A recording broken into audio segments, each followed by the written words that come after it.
Hey folks, it's your buddy Mike Messier. I thought I'd do something a little bit different.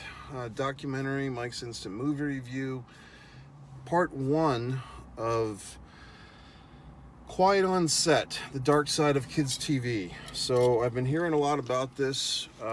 Actually, it all came together very quickly. I've heard about this story, probably like a lot of you folks, for the last 6 or 7 years.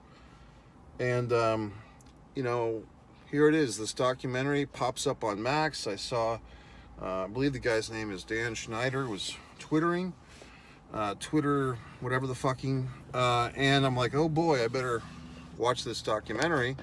I do have the Max app. I've been enjoying it. I watch, Curb Your Enthusiasm and some other documentaries, and 90 Day Fiance, I have to say, I got into. So here I am. And I wasn't sure how long of a piece this was, this Quiet on Set, The Dark Side of Kids TV. And rather than kind of watch it on my secondary laptop that I often have on while I'm doing other stuff on my main computer, I like to multitask. I like to entertain myself while I'm doing stuff. I said, no, I'm going to actually concentrate on this one because I know that a lot of this documentary is going to be footage-based, evidence, so to speak. And I should watch this on a nice TV. So I settled in, I watched this, and I watched part one. And I'm going to watch the rest of the series, maybe all in one shot tonight, maybe over the next few days. Disturbing stuff. As far as I know, and you can correct me if I'm wrong, I'm sure you will, has this Dan Schneider individual been convicted? In the first part, we find out that he had an out-of-court settlement, I believe, or maybe Nickelodeon did, for that first series, and the two women writers who ended up suing him, and I'm glad they did. And but as one of the woman writers, basically she's saying that she lost her career because of this, because he told her that, if you mess with me, I'll blackball you. And she messed with him and sued and settled out of court, but she apparently has not been able to work as a writer in Hollywood since, which is sad. And has this guy been convicted? I wish, I guess we'll find out. Or I'll find out, because I'm going to continue to watch the series. But the last time I heard, he's kind of just free to do whatever he wants, and from what I heard, he's still producing stuff. But maybe I'm missing some twists and turns, because I don't read the daily newspaper or whatever the hell people get their information from. Sometimes I miss out on stuff. And a lot of things that I missed out on in childhood, apparently, because for me, Nickelodeon was not really a go-to thing. I do remember fondly Double Dare. I remember something called Family Double Dare. I remember that show, You Can't Do That on Television, and all that stuff. But I don't remember some of these other programs. For instance, I had no idea that Amanda Bynes had her own TV show. That was all new to me. I knew who she was. I knew that she was like the thing for a minute. There was kind of this era when you had like the Miley Cyrus as Hannah Montana. I knew about that. You had Amanda Bynes. There was like kind of this little cluster of, not too many, but there was several of these young women who were, young teen actresses that all had big followings. And some of them seemed to start on Nickelodeon, and then they would get a music career going or whatever the fuck. And I basically remember God damn it. I remember Amanda Bynes being part of that. I just don't like this camera angle today, for Christ's sakes. Anyway, I'm not feeling myself today. I'm not feeling good, okay? So what else? So this whole thing is sad, and it's corrupt. And I think what happens with these documentaries, sometimes we say, oh, well, this was back in the 90s. We didn't have... Back in the 2000s, we didn't know. I don't know, folks. That type of excuse is running thin, because every generation seems to use that same excuse.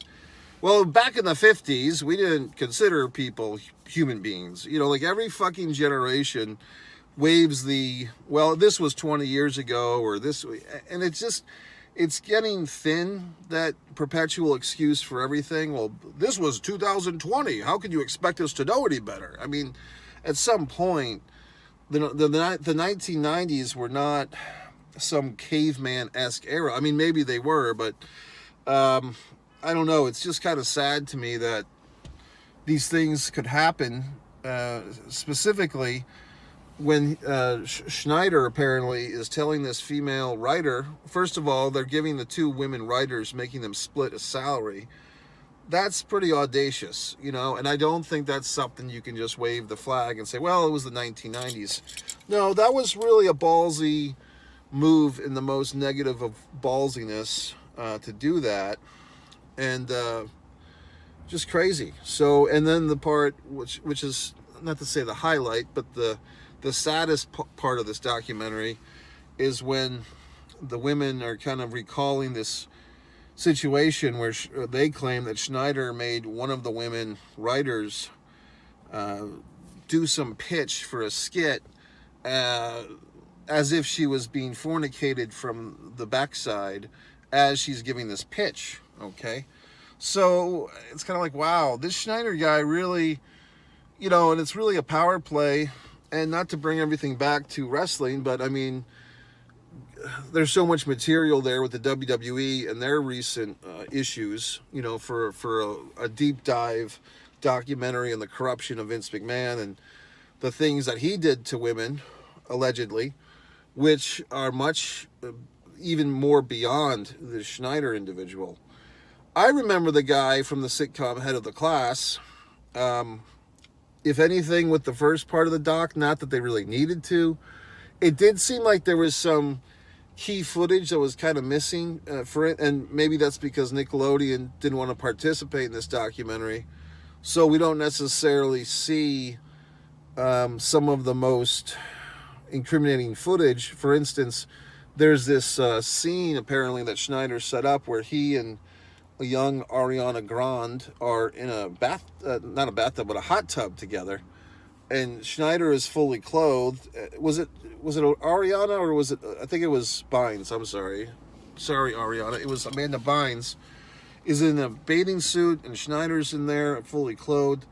It looked like they had some type of B camera or behind the scenes footage of that. It didn't look like that was what was aired on television. So I guess Nickelodeon, in an attempt to cover their ass, good luck, folks, did not want to release that footage. It's interesting when networks or anybody is involved in some type of documentary where you know they're going to get you. You know what I mean? It seems like the move is, well, we don't have any comment, or we, you know, deny everything, or we won't participate.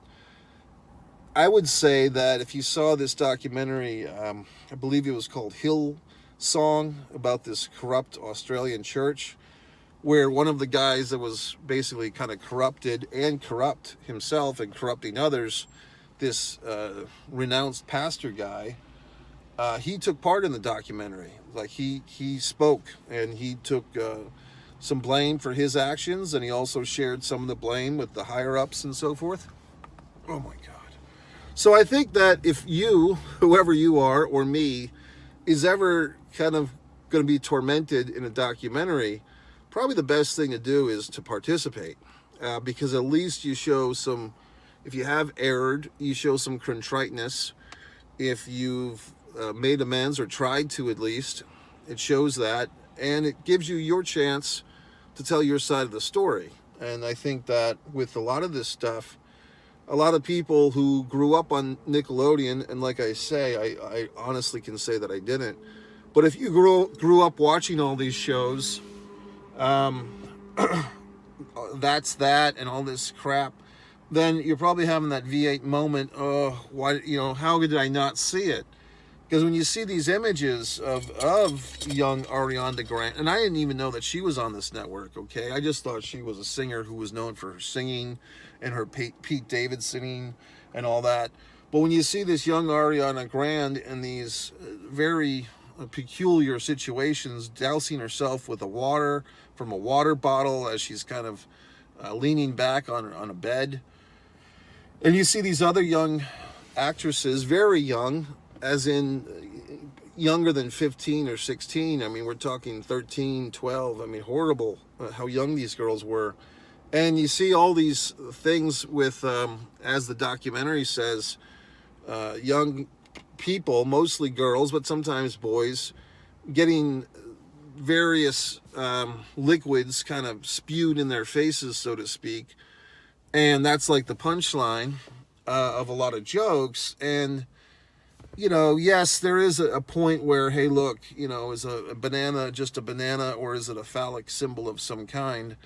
So I get that in sometimes, you know, we look for things that aren't there, but I think there's clearly a pattern with a lot of these things that were on Nickelodeon, Ariana Grande with the potatoes squeezing and so forth. There's such a pattern there that you could, unless you were a total fucking idiot, how could you not see all these illusions and visuals? And then part of me watching this documentary, and once again, I'll give myself a little bit of a let go here. I really didn't watch these shows. I didn't watch That's That. I didn't watch the Amanda Bynes show. You know what I mean? So, but I'm wondering, how come the audience, even back then, yes, pre-internet, although the internet was around, I'd say when a good deal of these shows were playing, but maybe pre-social media, but even still, I mean, there was what you would call the urban legends, and people would just talk and so forth. And I'm kind of surprised that the world of the consumer, the audience, didn't catch on to this stuff sooner. Or maybe people were, but they just didn't have the voice, the bigger voice to kind of speak up and say, hey, how come all these girls are getting these liquids spewed at them? How come all these jokes are ending in this way? How come this, you know, 30 or 40-year-old producer guy, Schneider's in a hot tub with a 13 or 14-year-old young woman? So there you go, folks. So I don't know. I think mostly it comes down to, you know, whenever there's guilt in these situations, or wherever there's blame to point a finger on, it's kind of how much do you point the finger at the corrupt individual, in this case Schneider, and how much do you kind of point other fingers at other kind of co-conspirators? And in that case, well, who do you mean, Mike? I'd say that the other writers on this guy's writing teams, especially the male writers who kind of stood by or sat by and watched their female colleagues get harassed and abused. And granted, those guys were probably just as afraid of Schneider as these women were, you know. And the network executives, I believe it was Bynes who had a character, was it Miss Patricia Taint? I mean, they went into that at length. I mean, but once again, the audience or the TV critics never caught on to this stuff. Or maybe it's because like this, the TV critics weren't paying much attention to these programs because they were on a kids network. So similar, once again, to the world of wrestling with WWE, where there has been accusations for 40 years now against Vince McMahon of sexual misconduct to various degrees. Well, how come Vince McMahon, until 2 years ago, nobody heard about a lot of this stuff, or a lot of people didn't? Well, because it's the world of wrestling and it's not taken seriously. And I see a parallel here with this Amanda Bynes stuff and this Dan Schneider stuff more specifically. It seems like the world of kids television was not taken seriously, which is really a shame, because if you put some fucking common sense into it, if these are the programs that the young people are watching, well, these young people become old people, or they become middle-aged people, and they become parents. So a whole generation has been warped in the image of these horrible, god-awful programs. So when you think about, young women parading themselves in various states of undress on Instagram, and young men becoming simps and spending so much time pleasuring themselves to OnlyFans models and so forth, and sex dolls, and all this disgusting perversion in our society, you can blame it all on Dan Schneider and Nickelodeon, now can't we? You can judge for yourself how much I'm joking. How about that? So, in any event, it's really a shame. It's really sad. It's really sick. I don't know what else to say. I'm trying to think if I have any more deep thoughts. Once again, this was like, the tragedy, the secret right in front of us, right? And like I said, I didn't watch a lot of these shows. And if I did, I probably wouldn't have been much more the wiser than the most of you fine folks who did watch these shows. You know what I mean? Sometimes you just watch stuff, and even if you kind of notice something like, oh wow, they had that kind of camera angle or that punchline with that goop or whatever, and ha ha ha. Maybe the audience just kind of thought like, well, they've got to know what they're doing because it's on television. Like if it's on TV, it must be okay because somebody approved it. And what we're learning in this documentary is not necessarily. And that takes us, to another place. Once again, I'll just spitball in here. But things like, Instagram and Facebook and Twitter. And the new thing, it's not so much, there's sex perversion, but also fighting. We have all these videos of people fighting in fast food restaurants and street yards, and this footage of people getting assaulted. And here's my worst type of asshole is the fucks that go around and videotape themselves or have a friend videotape them punching a complete stranger as a prank. I mean, every asshole like that needs to go to jail and meet Bubba, okay? And we don't talk about Bubba enough, but Bubba used to be this guy in the 80s and 90s that was basically referenced as the chief sodomizer in charge at your local prison. So no matter what prison you went to, there was Big Bubba waiting for you to drop the soap in the shower so he could teach you a lesson. Anyway, I don't know. I mean, it's just a horrible, god-awful situation. Going back to the blame game, yes, Schneider is A1 guilty party, but also I would say the other co-conspirators are the parents of the children. Obviously, they enjoy the financial gain of all this.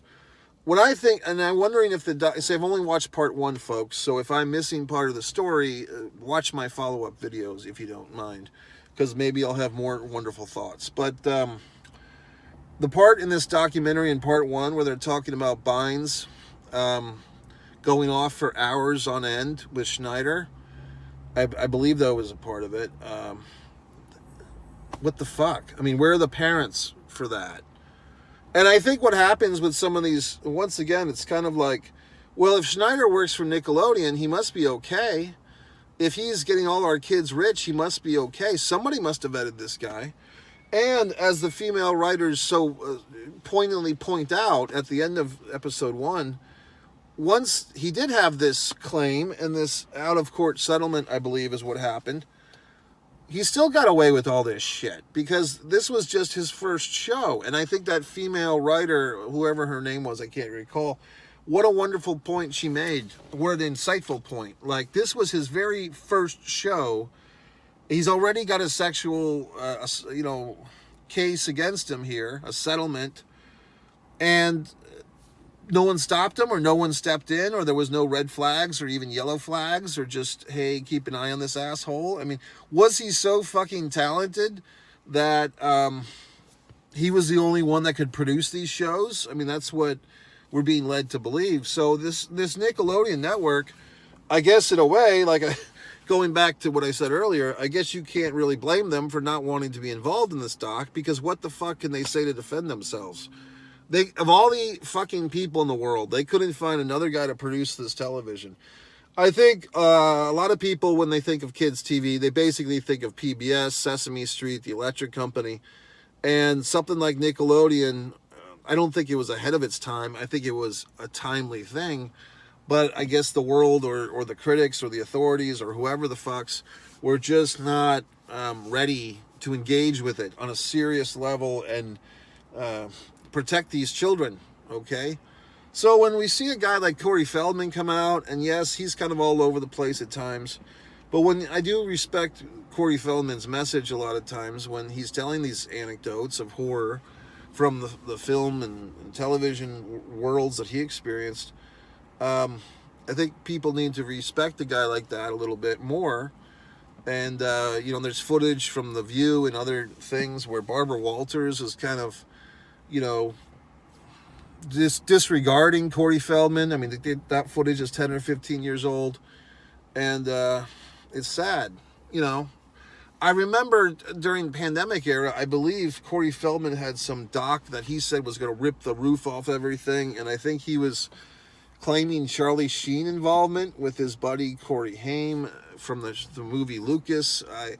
I didn't get to see Corey Feldman's doc. I've heard mixed things about it. I think there was even like the night that he premiered it in Los Angeles or whatever, there was technical difficulties, so who knows? I mean, I guess I would like to see that doc. If anyone knows where or how I can see it, I would like to watch it. And this stuff makes me reflect upon my own life, fine folks, because as you know, I consider myself a pretty talented actor. I put a lot of work into my acting. I haven't done as much acting on a big time level as I'd like, but you know, you watch Seduction of Distance on One Man and a Camera Films, and I'll put my goddamn acting against anybody, okay?